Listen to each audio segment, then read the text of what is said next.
السلام علیکم، میرا نام ہے محمد ارحم اور آپ دیکھ رہے ہیں ارحم ٹی وی۔ آج کی اس ویڈیو میں ہم بات کریں گے دنیا کی 5 ایسی تیز ترین مرچ جنہیں آپ نہیں جانتے ہوں گے۔ تو آئیے شروع کرتے ہیں اپنی ویڈیو کو لائک کیجئے گا، چینل کو سبسکرائب کیجئے گا اور جو مرچ آپ کو پسند آتی ہے اسے کمنٹس میں بتائیے گا ضرور۔ کیرولینا ریپر کو جنوبی کیرولینا میں اسموکن ایڈ کیری نے تیار کیا تھا۔ 2017 میں گینیز ورلڈ ریکارڈ نے اس افریت کو دنیا کی سب سے گرم مرچ کے طور پر تسلیم۔ وہ لوگ جو اسے آزمانے کے لیے کافی بہادر ہیں کہتے ہیں کہ یہ پہلے ہلکا سا لگتا ہے اور پھر عجیب تمہارے منہ میں آگ لگے گی۔ ایک جلپینو کالی مرچ 8000 اسکوائل ہیٹ یونٹ تک پہنچ سکتی ہے۔ کیرولینا ریپر 15 لاکھ SHU سے زیادہ تک پہنچتی ہے، جس میں ایک نمونہ 22 لاکھ کی پیمائش کرتا ہے۔ ایک برطانیہ میں ایک کاشتکار نے دعویٰ کیا کہ اس نے گرم مرچ اگائی ہے۔ اسموکن ایڈ کیری نے جواب دیا، میں نے بھی اگائی ہے۔ ہم یہ دیکھنے کے لیے انتظار کریں گے کہ سب سے زیادہ گرم مرچ پر کون راج کرتا ہے۔ ریپر کھانے کے بعد آپ کو لگتا ہے کہ دنیا ختم ہو رہی ہے،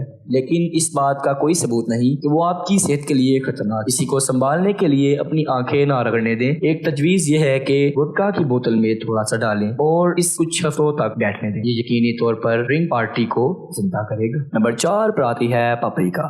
پپریکا ہنگری کا لفظ ہے اور ہنگری کے بہت سے پکوانوں میں ایک اہم جز ہے۔ ہنگری کے لوگ پپریکا کی 8 کلاسوں کو پہچانتے ہیں، جن میں بہت ہلکے سے گرم تک شامل ہیں، لیکن پپریکا ہنگری کا مقامی نہیں۔ اس کی ابتدا میکسیکو میں ہوئی۔ عام طور پر پپریکا ایک ہلکی کالی مرچ ہے جس کی پیمائش 250 سے 1000 اسکوائل ہیٹ یونٹ ہے۔ آپ شاید اس سے خشک مسالہ پاؤڈر کے طور پر واقف ہوں گے۔ باورچی اکثر پپریکا کی ہلکی طاقت کو صرف رنگنے کے طور پر استعمال کریں گے۔ یہ شرم کی بات ہے کیونکہ پپریکا کا ذائقہ انوکھا ہوتا ہے اور مختلف پکوانوں میں بہت زیادہ اضافہ کر سکتا ہے۔ سوپ یا سٹو میں پپریکا آزمائیں۔ یہ گائے کی گوشت اور چکن کو اچھی طرح چلاتا ہے اور کسی بھی سبزی خور ڈش میں تھوڑا سا جوش ڈال سکتا ہے۔ باربیکیو کرنے سے پہلے آپ پپریکا کو گوشت میں رگڑنے کے لیے بھی استعمال کر سکتے ہیں۔ اور نمبر 3 پر آتی ہے جلاپینوز۔ جلاپینوز 2500 اور 8000 اسکوائل ہیٹ یونٹ کے درمیان کہیں بھی پیمائش کر سکتے ہیں۔ اسپینش میں اس نام کا مطلب زیلپا سے میکسیکو میں ویراکروز کا دارالحکومت ہے۔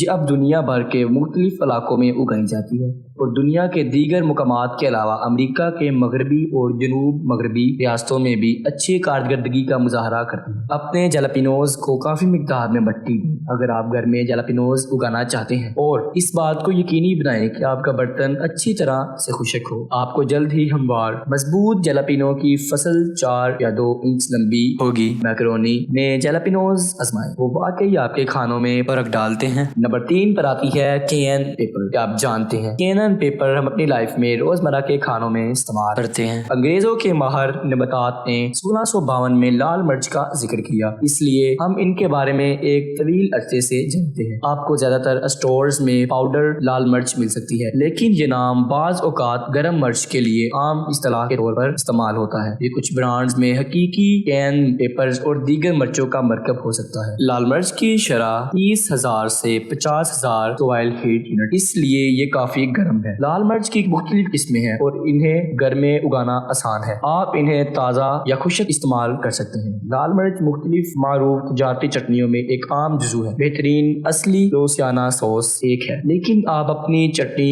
بھی خود بنا سکتے ہیں۔ اگر آپ لوسیانا ہاٹ سوس بنانا چاہتے ہیں تو اس کی ریسیپی ڈسکرپشن میں درج ہے۔ نمبر 5 پر آتی ہے اسکاچ بونٹ۔ یہ بہت گرم مرچ بے ہوش دل والوں کے لیے نہیں ہے۔ 1 لاکھ اور 3,50,000 کے درمیان اسکوائل ہیٹ یونٹ کی درجہ بندی کے ساتھ، یہاں تک کہ سب سے ہلکا اسکاچ بونٹ بھی پنچ لگاتا ہے۔ یہ نام مرچ کے روایتی اسکاٹش ٹامپ اور شینٹر کیپ سے مشابہت سے آیا ہے۔ اسکاچ بونٹ مرچ بڑے پیمانے پر کیریبین کھانوں میں استعمال ہوتی ہے اور یہ گوشت یا چکن کے ساتھ جرک ڈشز میں زنک کے ساتھ ذمہ دار ہے، لیکن آپ کسی بھی ڈش میں اسکاچ بونٹ استعمال کر سکتے ہیں۔ روسٹنگ یا باربیکیو کرنے سے پہلے اپنے پسندیدہ میرینیڈ میں تھوڑا سا شامل کریں اور ان میں بڑا فرق پڑے گا۔ آپ ان مرچوں کو گھر کے اندر بیجوں سے اگا سکتے ہیں، انہیں موسم سرما کے کام سے پہلے لگائیں۔ تو جی ہاں، کیسی لگی ویڈیو اور سب سے اچھی مرچ آپ کو کون سی لگی کمنٹ سیکشن میں ضرور بتائیں، اور اگر ویڈیو اچھی لگے تو ویڈیو کو لائک کیجیے، چینل کو سبسکرائب کیجیے۔